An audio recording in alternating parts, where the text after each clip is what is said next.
You've probably heard the rule before. Spend no more than 28% of your gross income on housing. It's simple, it's everywhere, and it sounds scientific. Realtors quote it. Online calculators plug it in. Banks use it as a baseline for mortgage approval. If you make $100,000 a year, you can afford a house where the payment is $28,000 a year, or about $2,300 a month. The rule feels solid, feels safe, feels like someone did the math for you. But here's the problem. That rule was built in a different era, it's missing critical costs, and it's probably going to mislead you into a house you can't actually afford. If you're thinking about buying a home, or you're already stressed about one you own, subscribe to the channel so you don't miss the deeper financial patterns that shape your life. Let's work through a real example and see where the 28% rule falls apart. Let's say you're a household earning $95,000 a year. That's close to the median household income in the United States, so this feels real and relatable. Now, the 28% rule says you can spend about $26,600 a year on housing, or roughly $2,200 a month. That's your green light. That's your budget. A lender will approve you for a mortgage that costs about $2,200 a month. So far, the rule seems to be working as advertised. You find a house, you get the keys, and you're in. But now let's talk about what that 28% calculation actually ignored. First, the rule uses your gross income, not your take-home pay. Gross income is what you earn before taxes, before Social Security, before Medicare, before retirement contributions, before health insurance premiums, and before state and local taxes in some places. If you earn $95,000 gross, your actual take-home pay is significantly lower. For most households, take-home is roughly 60 to 65% of gross income. So at $95,000 gross, you're probably taking home around $55,000 to $60,000 a year, or somewhere between $4,500 and $5,000 per month. That's the money that actually lands in your bank account. Now let's apply that mortgage payment to your take-home pay instead of your gross pay. A $2,200 mortgage payment on $4,500 to $5,000 a monthly take-home is between 40 and nearly 50% of your actual spending power. The rule already looks broken, and we haven't even left the front door. But the second problem is even bigger. The 28% rule counts only the mortgage payment itself.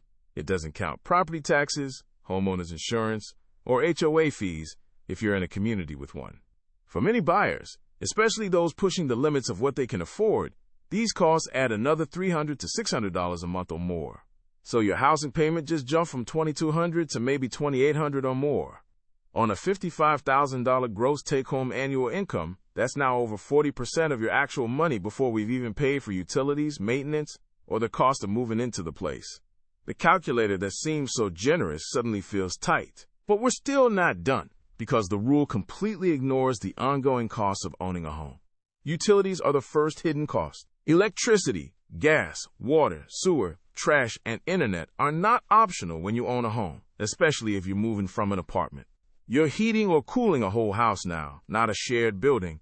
Many homeowners find that utilities run between $150 and $300 a month, depending on climate and the home's condition. That's real money that didn't show up in the 28% calculation. Next is maintenance and repairs. Here's where many new homeowners get caught off guard. The moment you own a home, you own every problem inside it. The roof doesn't leak because the landlord failed to fix it. It leaks because you didn't maintain it. The furnace breaks down, the water heater fails, the plumbing backs up, the siding cracks, the gutters clog. Financial advisors suggest setting aside 1% of your home's purchase price every year for maintenance, or 1% divided by 12 for your monthly budget. On a $400,000 home, that's around $330 a month. On a $300,000 home, it's almost $300 a month. This isn't optional. It's inevitable. Every house has a maintenance clock ticking. Then there's furnishing and improving the home. When you buy a house, especially if you're moving from an apartment, you quickly realize it's much larger and much emptier than your previous place. You need furniture for rooms that didn't exist in your last home. You need to paint, maybe update flooring, maybe add lighting or storage. These costs hit hardest in year 1 and 2, but they're real. Many first-time buyers spend $5,000 to $15,000 in the first year just getting the house livable and comfortable. Spread that over 12 months, and you're looking at $400 to $1,200 a month in year one. It tapers off in later years, but it's absolutely part of the true cost of homeownership. Finally, there's commuting. Many people buy homes in places where the price is lower, which means they're farther from work. If you're buying a house 30 or 40 minutes from your job, instead of living 15 minutes away, you're adding gas, vehicle wear and tear, maybe tolls, maybe parking. That extra 30 minutes each way adds up to an hour of commute time daily and an extra $50 to $150 a month in costs. Some people spend even more. The house itself might feel affordable, but the combined cost of living in that house reaches a point where your entire budget starts to crack. So let's add this all up for our $95,000 household. The mortgage payment is $2,200. Property taxes and insurance push it to $2,800. Utilities add $175. Maintenance sets us back $300. First-year furnishing and improvements average about $650. Commuting adds $100.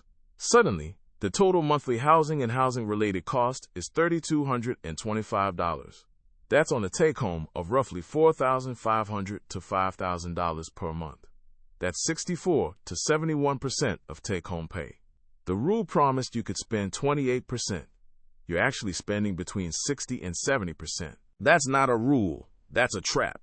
And if you have other debt, childcare, child support, student loans, or medical expenses, that percentage gets even more crushing. You can feel how broken this is.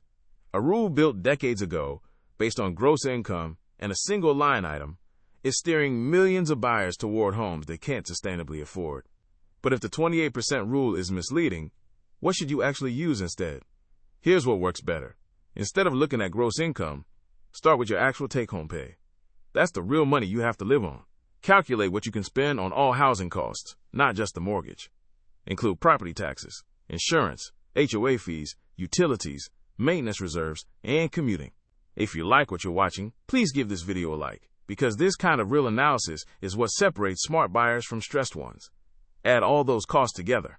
A better rule of thumb is that your total housing costs should not exceed 35 to 40% of your take-home income. That's generous enough to let you own a home, but tight enough that you're not living paycheck to paycheck. For our $95,000 household with a $55,000 take-home, that means total housing costs should stay between $1,900 and $2,200 a month. That includes everything: the mortgage, insurance, taxes, utilities, maintenance, and commuting. Suddenly, you're shopping for a much cheaper house than you thought.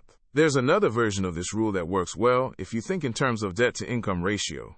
Never let your total housing debt payment, the principal and interest part of the mortgage plus property taxes and insurance, exceed 28 to 30% of your gross income.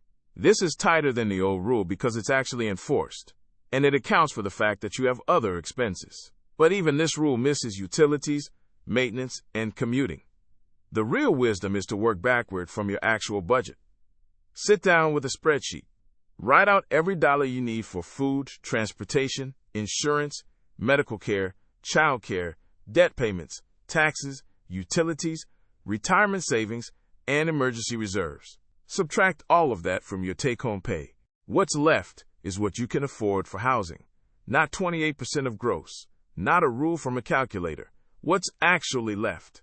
This feels more conservative, but it's also honest. It's the difference between buying a house and buying a lifestyle you can maintain. Here's the deeper point.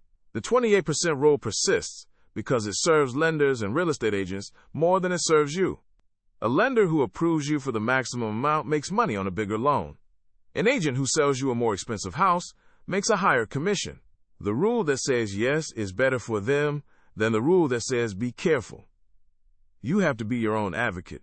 You have to do the math that works for your actual life, not the math that works for the transaction.